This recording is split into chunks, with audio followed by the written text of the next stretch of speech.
Buenas tardes para usted, para el equipo y por supuesto para la audiencia. Muy bien, gracias a Dios. Muchas gracias. Estamos haciendo esta comunicación vía Zoom que muchas y muchos de ustedes pueden ver también a través de 24/7.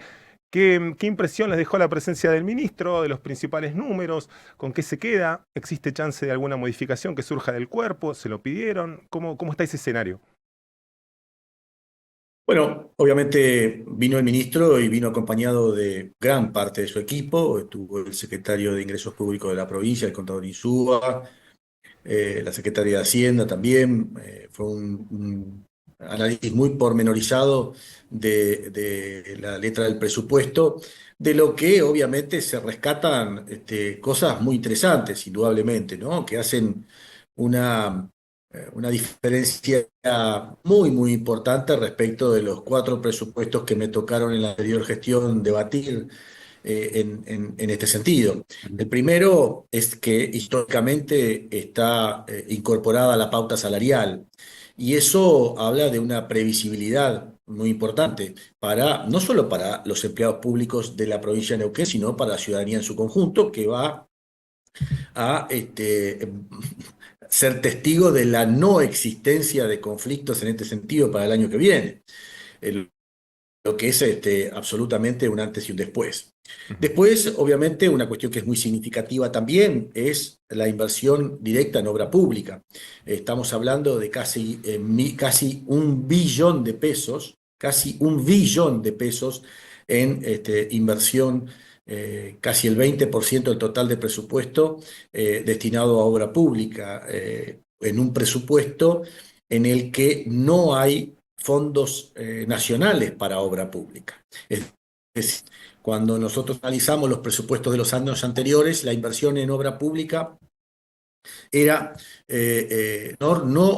superaba el 8-9%, pero Ujú. incluyendo ahí fondos que venían del gobierno nacional para obras. En este caso, estamos ante inexistencia total de fondos que vengan del Poder Ejecutivo Nacional para la realización de obras, independientemente obviamente de la manda legal que es la coparticipación federal. Claro. Así que también una inversión histórica en este sentido. Así que claramente la presentación del presupuesto viene precedida de estas cuestiones que son históricas, ¿no? Claro, claro.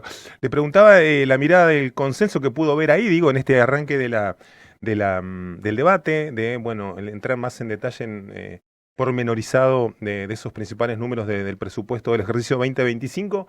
¿Qué observó del resto de las bancadas en cuanto a si hubo algún pedido de modificación, de asignación, o es básicamente ese aval político que viene construyendo también el gobernador Rolo Figueroa, con las reuniones con intendentes, con diferentes sectores políticos de la sociedad provincial, también se está plasmando en esa mirada que tiene el grueso de los legisladores? Usted lo ha dicho correctamente. El ministro adelantó, por supuesto, al abordar el tema de la obra pública, había sido confeccionado este presupuesto con la consulta a cada uno de los intendentes y, por supuesto, a cada uno de los delegados regionales en los que se ha dividido la provincia a partir de esta regionalización.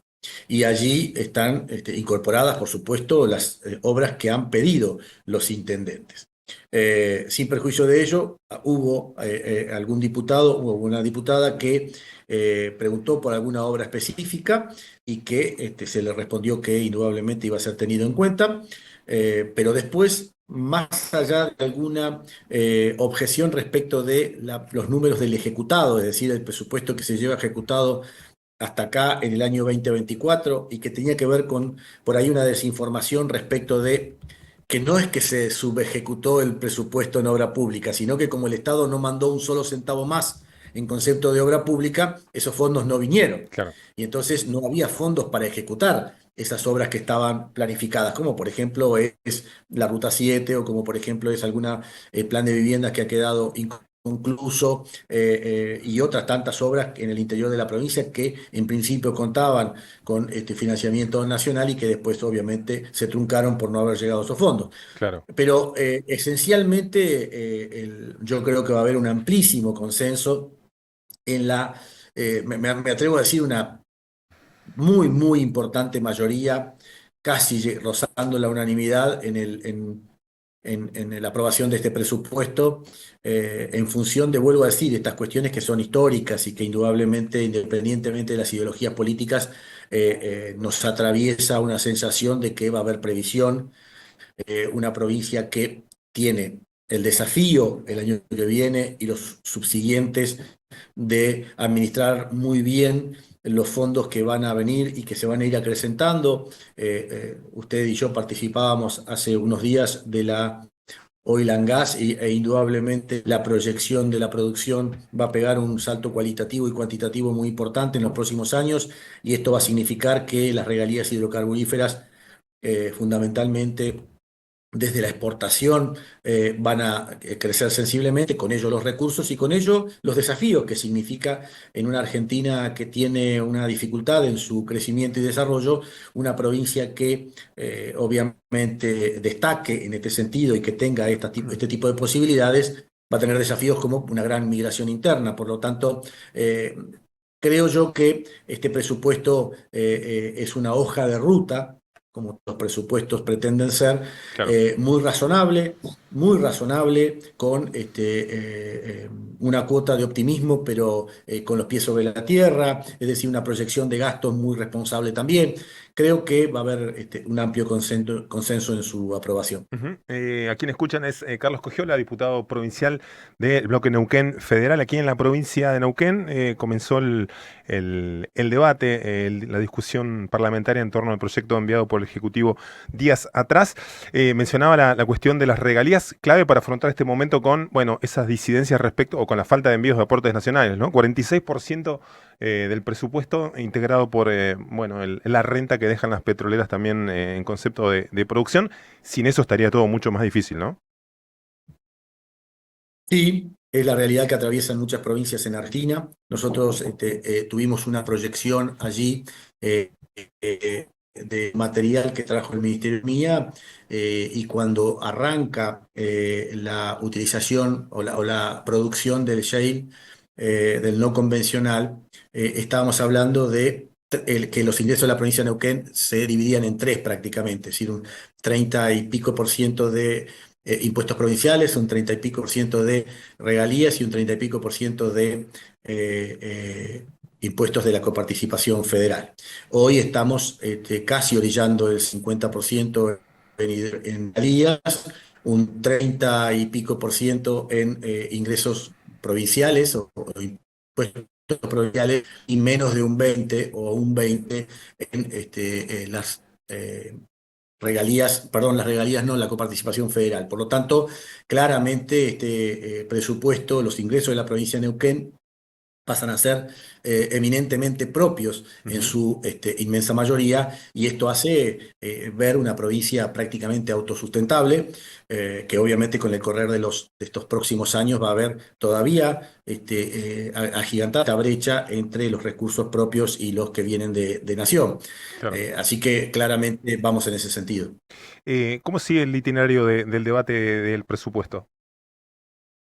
Bueno, ahora empieza obviamente el debate pormenorizado de los articulados, ¿no? Tenemos la semana que viene prevista las comisiones A y B, en la que vamos a analizar punto por punto. Hoy se escuchó a las autoridades del Poder Judicial de la provincia de Neuquén, en cabeza de su presidenta y de la administradora general del Poder Judicial, haciendo un repaso del proyecto de ley que tiene el Poder Judicial y que pretende el Poder Judicial. Lo propio se va a hacer este jueves, probablemente, y si no, el martes, la semana que viene temprano, con la presentación por parte del equipo técnico del proyecto de la legislatura, y a partir de allí comenzará el debate para obviamente obtener un despacho y llevarlo al recinto. Pero vuelvo a decir, en lo que hace específicamente al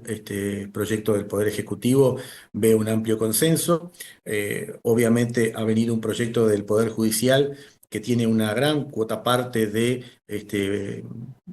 contribuciones que tiene que hacer efectivamente el Poder Ejecutivo de la provincia de Neuquén, en función de qué recursos propios, tanto del 18% de las de la coparticipación federal que establece la ley de autarquía del Poder Judicial, cómo sus recursos propios, tasas de justicia y otras cosas no alcanzan Claro. a ver, a contemplar todos los gastos que tiene fundamentalmente en personal el Poder Judicial para el año 2025, pero esencialmente también se ve un proyecto austero, realista, con inversiones en obra pública específicamente las necesarias o las imprescindibles para esta etapa, y hubo una presentación, ya le digo, en ese sentido. Así que el debate va a estar centrado en la semana que viene, en las comisiones respectivas, y vuelvo a decir, creo que hay un amplio consenso. Carlos, muchísimas gracias por el tiempo, ¿eh? Que tenga muy buena tarde. Muchas A gracias. usted, gracias a ustedes y siempre a disposición. Un fuerte abrazo. Un abrazo, gracias.